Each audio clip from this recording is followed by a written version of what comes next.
माननीय सभामुख महोदय, पहिले चाहिँ नबोलौँ जस्तो लाग्थ्यो।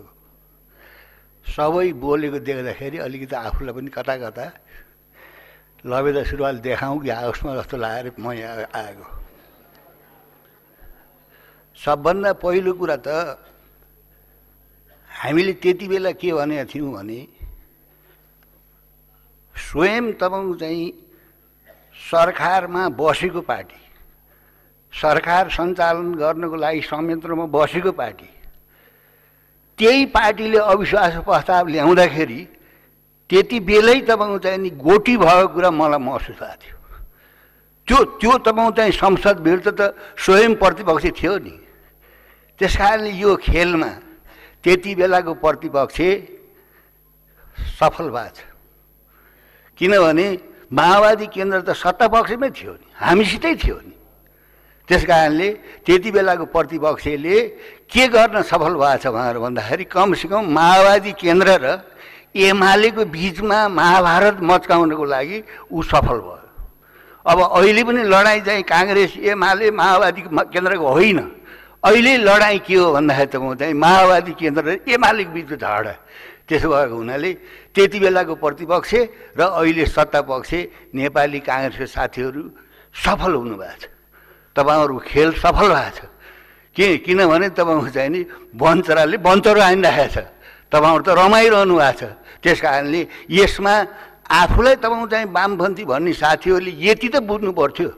हामीले त्यति बेला भनेको यो चाहिँ बजेट पास भएपछि पनि अविश्वास प्रस्ताव त स्वयं सरकारमा बसेकाले दर्ता गराउने भएपछि त खेल त यहीँ छ। हामी त यसै जान्छौँ।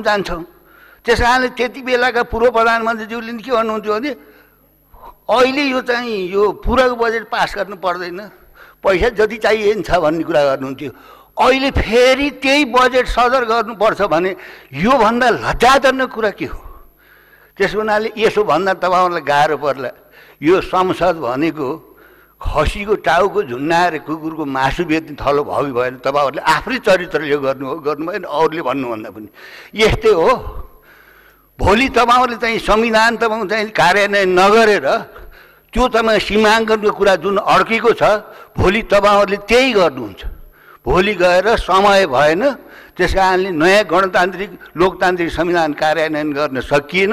त्यस हुनाले संविधानलाई संशोधन गरेर निलम्बन गर्न सक्ने जनाले नियमावलीलाई निलम्बन गर्न सक्नेले तपाईँ चाहिँ भोलि यो नयाँ गणतान्त्रिक संविधानमा पनि निलम्बन गरेर यो मुलुकलाई कहाँ पुर्याउनुहुन्छ भन्न सकिन्न।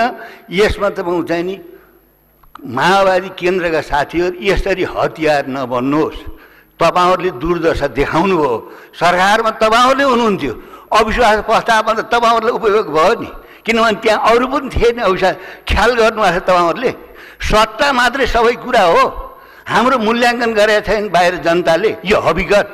त्यस कारणले यो हकीकत नदोहोऱ्याउनुहोस् र संसदीय प्रणाली भनेर रात दिन चाहिँ ओहा गाइरहनेहरूले यस खासको जात्रा चाहिँ नदेखाउँ र चाहिँ यसपालिको यो गल्तीले तपाईँ यसको चाहिँ संविधानमा समेत दूरगामी असर पार्छ।